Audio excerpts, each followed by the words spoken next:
მე გახლავართ ციცინო ჟვანია, დეკანოზ ლეონტი ჟვანიას შვილი. ჩემი ბავშვობა დაკავშირებულია სოხუმის საკათედრო ტაძართან და რა თქმა უნდა, უწმიდესთან და უნეტარესთან ილია მეორესთან. მინდა რომ საზოგადოებამ იცოდეს აფხაზეთის შესახებ, რა პირობებში უხდებოდა იქ მოღვაწეობა ჩვენს უწმიდეს.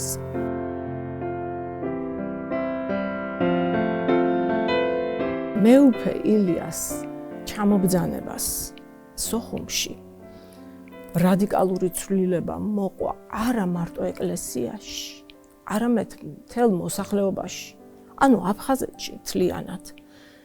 ქადაგების დროს, მაგალითად, ერთ-ერთი ქადაგება იყო ასეთი, რომ მან უთხრა ქართველებს, ქართველ მრევლს მიმართა, რომ თქვენ უნდა ეცადოთ, რომ შვილებს ქართული ლოცვები აკითხოთ, ქართული ლიტერატურა კი იქ იყო ქართული სკოლები, რა თქმა უნდა, და ქართულად მეტყველებდნენ ყველანი, მაგრამ ამას დიდ მნიშვნელობას აძლევდა და ხაზგასმით ეუბნებოდა, რომ თქვენ ეკლესიაში უნდა იაროთ, უნდა ილოცოთ, ჩვენ ვეცდებით, რომ თქვენ ქართულად მოგაწოდოთ ეს ყველაფერი და წარმოიდგინეთ თქვენ ამ აფხაზეთში ეს სოხუმის საკათედრო ტაძარი იყო როგორც სინათლე, როგორც ქართული შუქურა იმ დროისთვის.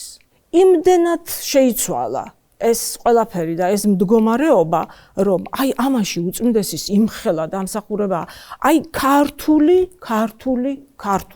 სულ ეს ეკერა პირზე. თქვენ წარმოიდგინეთ, რომ წამოწია აი ყველაფრიდან წამოწია, როგორც საერო ცხოვრებაში, ისე სასულიერო ცხოვრებაში სიტყვა ქართული. 1967 წელს კათოლიკოს პატრიარქმა ეფრემმა ერთ-ერთ საკვირაო წირვაზე სოხუმის საკათედრო ტაძარში გამოუცხადა მრევლს, რომ ვენო აქო ეპარქიის მმართველათო გიტოვებთო ეპისკოპოს ილიასო. ეს იყო ჩემი პირველი დანახვა, ასე ვთქვათ, უწმიდესის. მეორე დღეს ახლოს ცხოვრობდით სხვათა შორის ჩვენ საკათედრო ტაძართან. მაშინდელ ლესელიძის ქუჩაზე მდებარეობდა სოხუმის საკათედრო ტაძარი ღვთისმშობლის ხარების სახელობის. მეორე დღეს გადავწყვიტე, რომ მივსულიყავი ტაძარში. უბრალოდ მაინტერესებდა ახალი მღვდელმთავარი და ეს ჩემი ბავშვური ცნობის მოყვარეობა იყო რა. შევედი ტაძარში და ვხედავ, რომ მეუფე ილია ათვალიერებს ხატებს.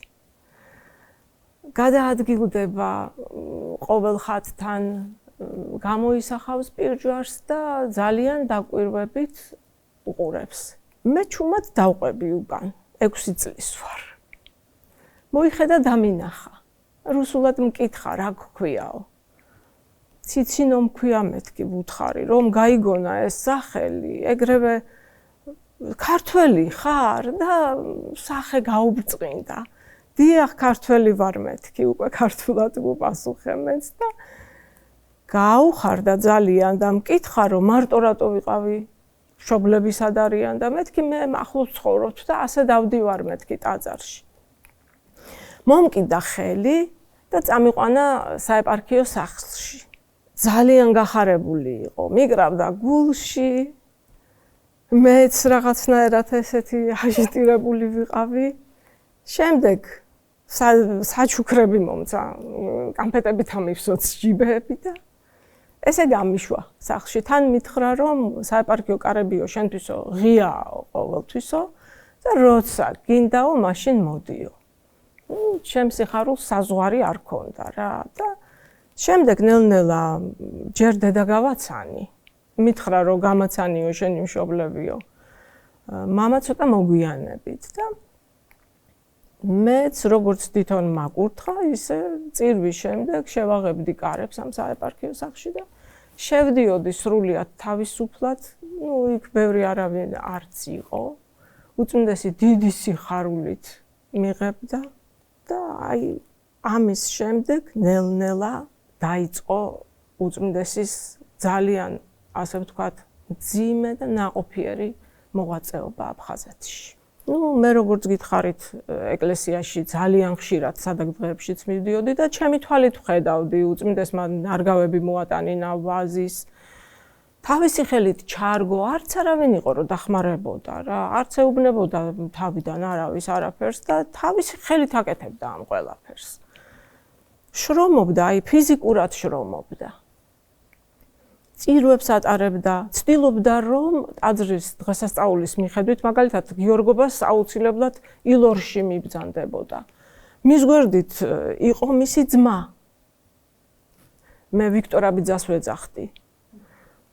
და ძღოლათაც ის იყო და სულ მის გვერდით იყო არ ტოვებდა ფაქტიურად და საოცრება იყო რა ეს ყველაფერი რომ წავიდოდნენ ილორში, წავიდოდნენ ლიხნში, მარიამობას ლიხნში, ეს უძველესი ტაძარი არის მე-11 საუკუნის და იქ ჩემ ბავშვობაში ფრესკებიც კი იყო შემორჩენილი ქართული. აი ილორში მაგ პერიოდში წინამძღვარი იყო ქართველი.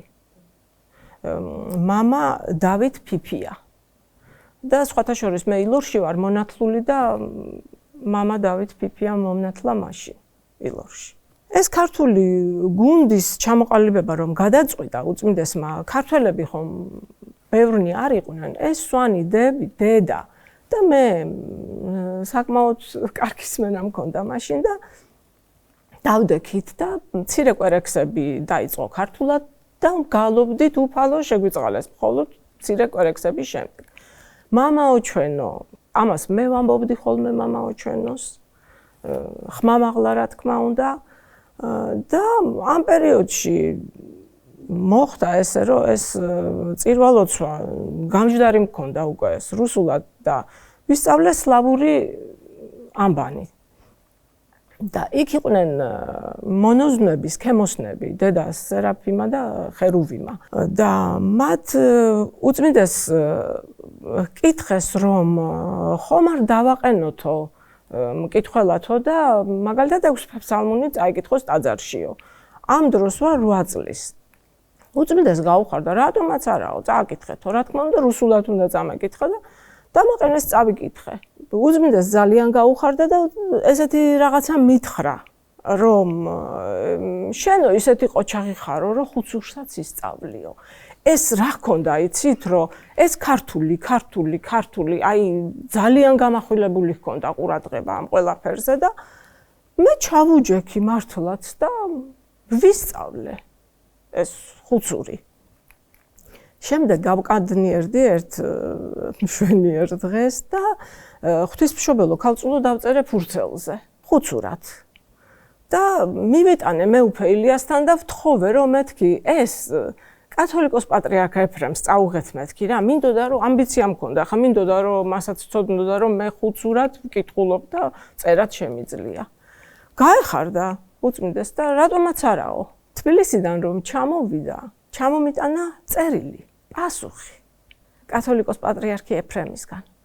სატიტულო ფურცელზე ბეჭდით ხელმოწერილი მლოცავდა დიდ წარმატებებს, დიდხანს სიცოცხლეს მისურვებდა და უწმინდესმა მაშინ ამაზე ეღიმებოდა და ესეთი რაღაცაც კი თქვა, რომ წარმოიდგინეთო, რომ ამათი პოსტალიონიც გავხდიო.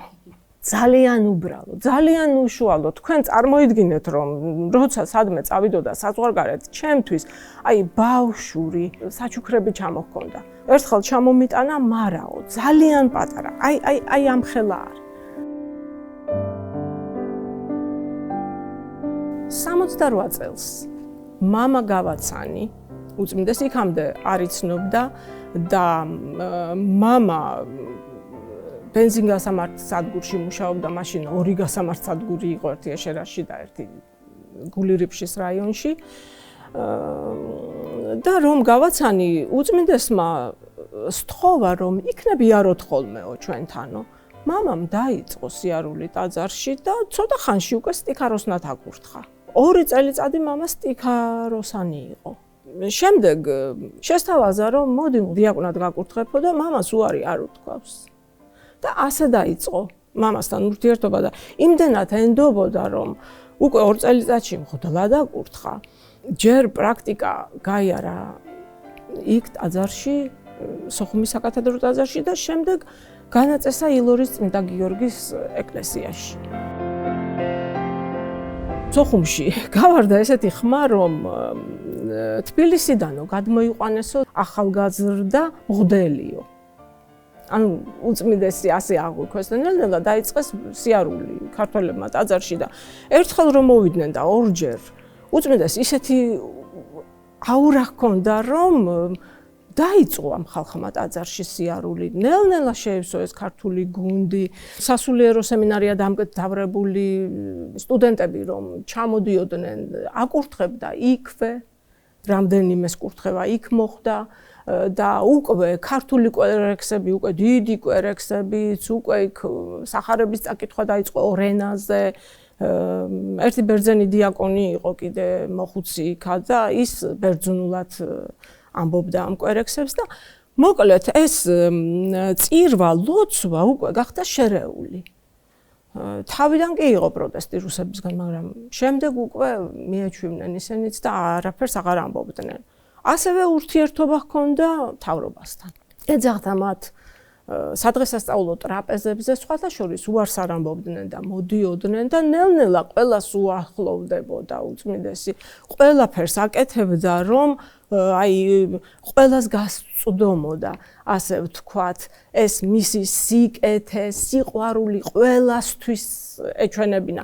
არ არჩევდა არავის, ყველას ეფერებოდა. ძალიან დიდი შრომა გაწია, ძალიან დიდი შრომა გაწია. ქადაგებები ორ ენაზე არ ეზარებოდა. რუსებისთვისაც იყო ეს ქადაგება და ქართულადაც იყო ქართველებისთვის და აივსო ტაძარი ქართველებით. ნელ-ნელა აი დღესასწაულებზე ბოლოს ისე იყო ხოლმე, რომ ტაძრის ეზოში ტევა არ იყო. ყველას უყვარდა, როგორც თვითონ გასცა ეს სიყვარული, ასევე მიიღო იქედან ეს სიყვარული. არადა ძალიან მძიმე პერიოდი იყო, ძალიან.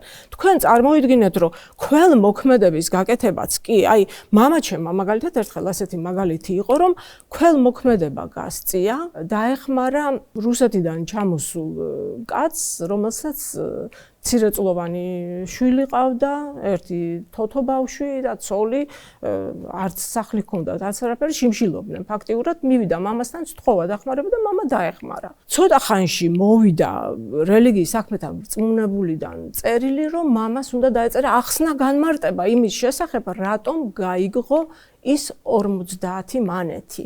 წერს მამა ამ ახსნა განმარტებაში, რომ იესო ქრისტეს სახელზეო მივეცი 50 მანეთიო. აი პირდაპირ ახსნა განმარტებას წერს მამა.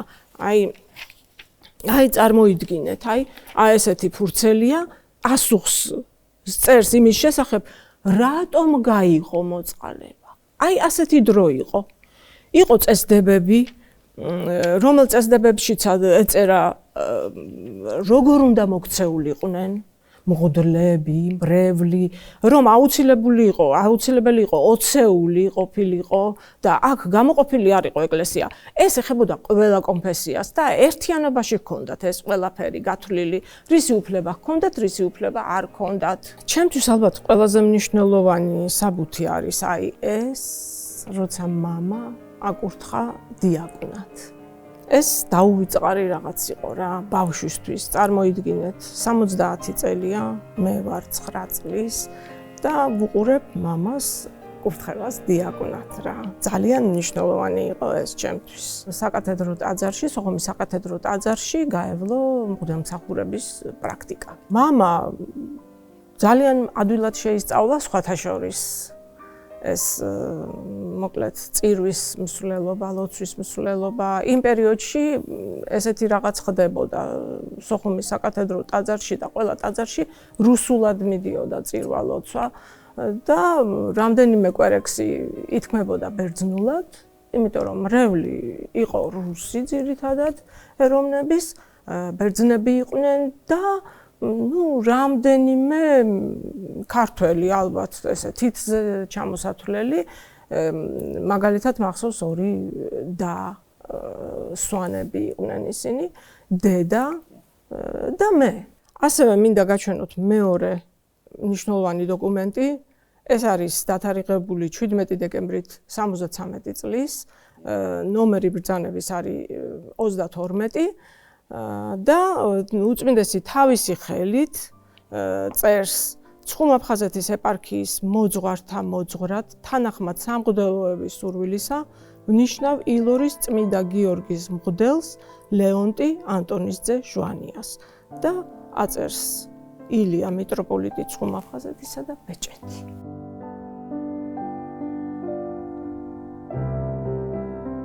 მინდა გაჩვენოთ ის ცნობილი ვიდეო, სადაც უწმინდესი მამასთან არის მისული, მოინახულა მამა ჩემი. ეს ვიდეო ჩემთვის ძალიან მნიშვნელოვანია, ფაქტიურად ეს არის ჩემი ორი მამა. მამა ინახულა ბათუმში, სადაც მეუფე დიმიტრისთან იყო ბოლო 3 თვე. ძიმედ იყო, უკვე ვეღარ მეტყველებდა, წოლი არ მდგომარეობაში.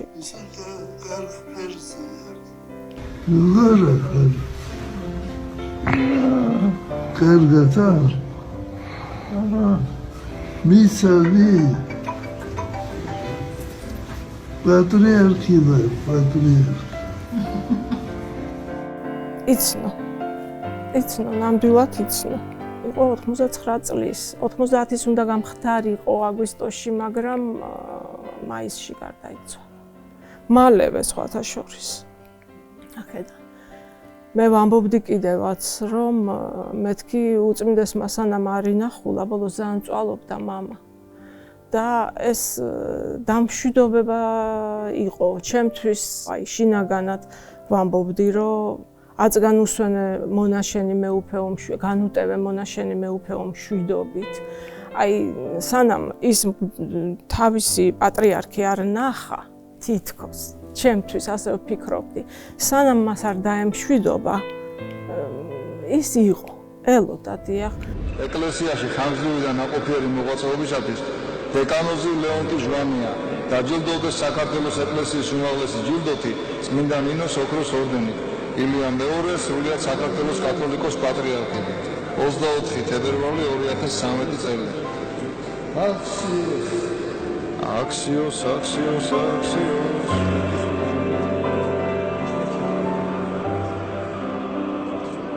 სულ ყველაფერს აბსოლუტურად თავისი ხელით აკეთებდა და ამავე დროს სამღვდელოებას აძლევდა ლოცვა კურთხევას, რომ წინასწარ მომზადებულიყვნენ თემებს მისცემდა, ამ თემების მიხედვით თითო მოძღვარს 6 თვეში ერთხელ უნდა დაემუშავებინა ეს რამდენიმე თემა, მოიწევდა სხდომას მოძღვრებისას, ამ სხდომაზე მომხსენებელი მღვდელი წაიკითხავდა ამ დამუშავებულ საკითხებს. ეს რისთვის იყო? იმ ქადაგებებისთვის, რომლებსაც ესენი წარმოსთქვამდნენ თავთავის ტაძრებში, რომ ეს ყველაფერი ყოფილიყო კანონიკურად სწორად გამართული, რომ ხალხი არ დაბნეულიყო, რომ ყველა მღვდელს ეკადაგა ის სწორი კანონიკური ქადაგებებით. ამას ძალიან დიდ ყურადღებას აქცევდა. აი რა არის ლოცვა, რა არის მარხვა, რა არის მორჩილება, მოთბინება, მოძღვრის გარეგნული შეხედულება, ჩაცმულობა, საკვებიც კი წარმოიდგინეთ. აი სახლში როგორი მდგომარეობა უნდა ყოფილიყო, შინ როგორი იქცევა მოძღვარი და თავის მრევლში. აი წარმოიდგინეთ ეს ყველაფერი, აი ასე ერთიანობა რო ყოფილიყო, იმიტომ აკეთებდა ამას ყველაფერს. ან მოძღვრებს როგორ ექცეოდა. ეს იყო ერთ მუშტად შეკრული ეს ყველაფერი რა. სახელმწიფოც რომ ხედავდა ამ ყველაფერს, უკვე წინააღმდეგობაში ვეღარ მოდიოდა და ძალიან ბევრის, ასე ვთქვათ, დათმობებზე მიდიოდნენ რა. შეუვალობაზე მოგახსენებთ ზუსტად, რომ არ თმობდა არაფერს, მაგრამ ამას იმხელა სიყვარულით მიაწვდიდა თუნდაც იმ მთავრობის წარმომადგენლებს, რომ ისინი უარს ვეღარ ამბობდნენ. თან იმ პერიოდში ქართველებიც იყვნენ იქ დანიშნულები უკვე და ესე იგი ერთი შემთხვევა იყო ესეთი, მამა ნიკოლოზი მაღალდაძე ღრმა მოხუცებულობაში უკვე სახარებას ვეღარ იჭერდა ხელში, მაგრამ მაინც წირავდა. საოცარი ადამიანი იყო და სოხუმის საკათედრო ტაძარში მარჯვენა მხარეს იყო ძალიან დიდი წმინდა ნიკოლოზის ხატი. წარმოიდგინეთ, რომ გარდაიცვალა მამა ნიკოლოზი, უწმინდესმა იმდენი იარა, შეძრა მთელი მთავრობა და გამოითხოვა ნებართვა, რომ ზუსტად ეზოში იმ ხატის კედლის უკანა მხარეს დაეკრძალა მამა ნიკოლოზი. აი ყველაფერი გააკეთა ამისთვის, არ შეეშვა, რამდენიმე დღე იარა, სანამ არ მოიპოვა ეს ნებართვა. არავინ არ იყო მაშინ ტაძარში დასაფლავებული და ეს საფლავიც ისე საოცრად გააკეთებინა. აი არ ვიცი რა, უკვე გუნდი იყო ქართული და თურმე მამა ნიკოლოზს უთხოვია, რომ ჩემი დასაფლავების დროსო გუნდმა შენ ხარ ვენახი იგალობოსა. შეუსრულა ეს ამბავიც, ეს თხოვნა, როცა მისი ჩასასვენებელი ჩაასვენეს საფლავში, ქართული გუნდი გალობდა შენ ხარ ვენახს. იმხელა მშვიდობა დაამყარა ხელისუფლებასა და ეკლესიას შორის მან მაშინ იქ, რომ ეს წარმოუდგენელი რაღაცა იყო რა. მართლა წარმოუდგენელი არა და ახალი ჩამობრძანებული როცა იყო, აი ამას ვიტყვი უბრალოდ როგორც მაგალითს, ისე ექცეოდნენ მაშინდელი ხელისუფალნი მრევლს ტაძრისას, როგორც რაღაც ხელქვეითებს. ყველაფერი შეცვალა, აბსოლუტურად ყველაფერი შეცვალა. რომ უკვე თქვენ წარმოიდგინეთ, იყო შემთხვევები ბოლოს, რომ უწმინდეს ეკითხებოდნენ, რომ რა შეგვიძლია გავაკეთოთ თქვენთვის, ხო არაფერში დაგეხმაროთ. კაცთ მოყვარეს საოცარი, აი მე არ ვიცი, სიტყვები არ მეყოფა ალბათ და სხვათა შორის იმხელა რაღაცა გაიარა მაშინ უწმინდესმა მანდ აი რაღაც ძირითად საკითხებში, რომ შემდეგ პატრიარქი როცა გახდა, ეს ყველაფერი აქ უფრო ფართო მასშტაბით გაიშალა. ის რაც ყველამ ვიცით უკვე და ზედმეტად რო არ ვილაპარაკოთ მაგ თემებზე, ხო? აი ეს იყო დიდი საფუძველი, ასე ვთქვათ, ეს სოხუმ-წყუმაფხაზეთის ეპარქია.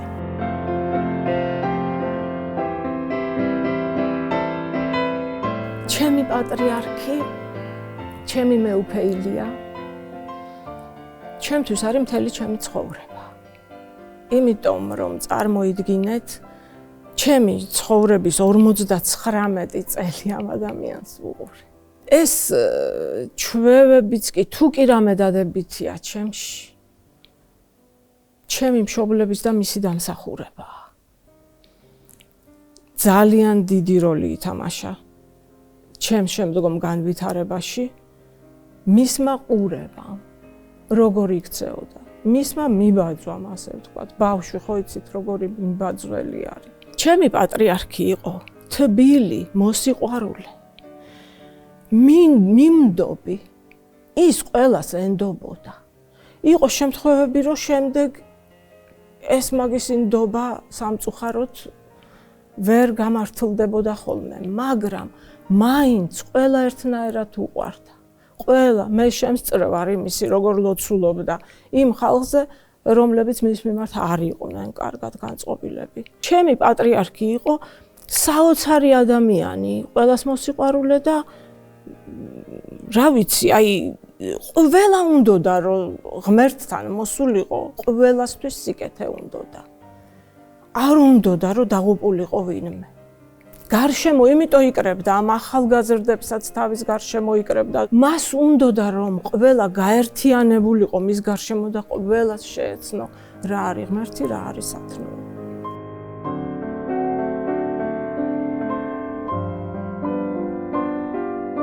ის ხალხის ნაკადი, რომელიც დავინახე და მეც დავდიოდი მთელი ის დღეები ვიდექი იმ ხალხში.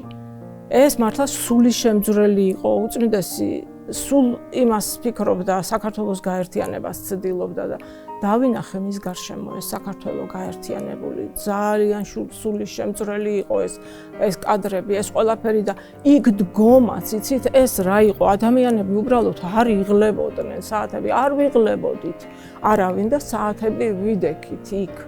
საოცრება იყო მთელი საქართველო.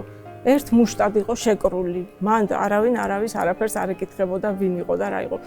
აი მთელი საქართველო ვამბობ, ეროვნებები აქ არა, აი მთელი საქართველო.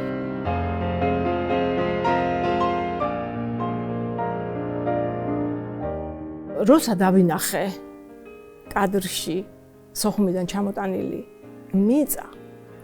თუ რა თქმა უნდა, ამით უყდა გული, ეს ჩემთვის ძალიან სულისშემძვრელი რამე იყო, უწმდეს იმდენად უყვარდა სოხუმის ეპარქია. ის თვლიდა თავისად ამ ყველაფერს და ძალიან მნიშვნელოვანი იყო მისთვის ეს ყველაფერი და ეს თითქოს როგორი იყო, იცით, რომ თავისი მშობლიური მიწა მოუტანეს მას და ჩააყოლეს. და უწმინდეს ალბათ ეს მის სულს ძალიან გაუხარდებოდა. იმდენად მნიშვნელოვანი იყო მისთვის ცხუმაფხაზეთის ეპარქია. მთელი თავისი ენერგია მან იქ ჩადო, მთელი თავისი შრომა ჩადო იქ. საოცრება ხდებოდა, წარმოიდგინეთ, საეპარქიო სახლი არსებობდა, იქ სტუმრებს იღებდა, ამ საეკლესიო წესჩვეულებებს გადასცემდა ყველას. მოკლედ, ეს იყო მისთვის მშობლიური მიწა.